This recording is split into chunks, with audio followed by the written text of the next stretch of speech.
میں احباب کی خدمت میں اپنی رائے عرض کرتا ہوں کہ سرکاری منصب سے بچیے،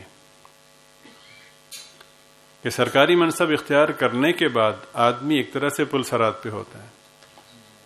فنڈز کی تقسیم میں بے اعتدالی ہوئی تو آپ سے سوال ہوگا.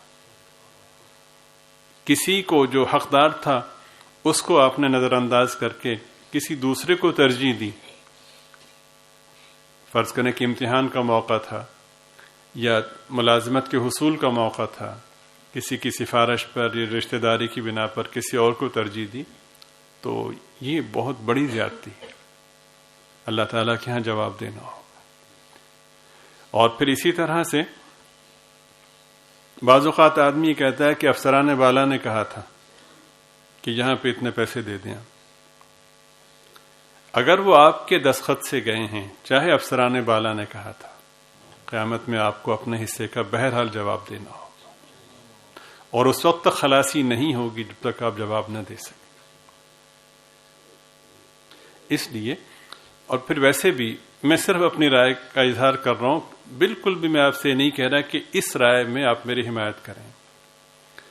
میں گناہگار یہ سمجھتا ہوں کہ سرکاری عہدوں میں جو تنخواہ کا سلسلہ ہے، میں مشکوک تو نہیں کہوں گا لیکن اطمینان بخش نہیں ہے، اس لیے کہ وہاں پر وسائل کی تقسیم منصفانہ نہیں ہے.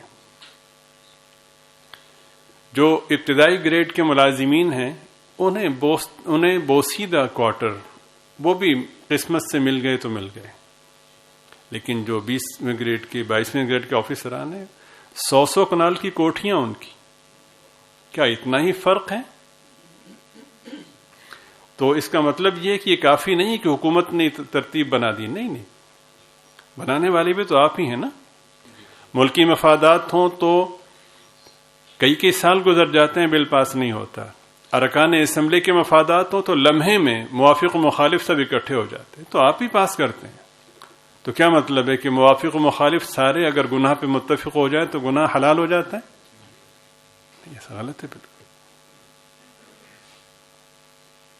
یہ بہت ہی نازک مسئلہ ہے. اللہ تعالیٰ کو جواب دینا پڑے گا.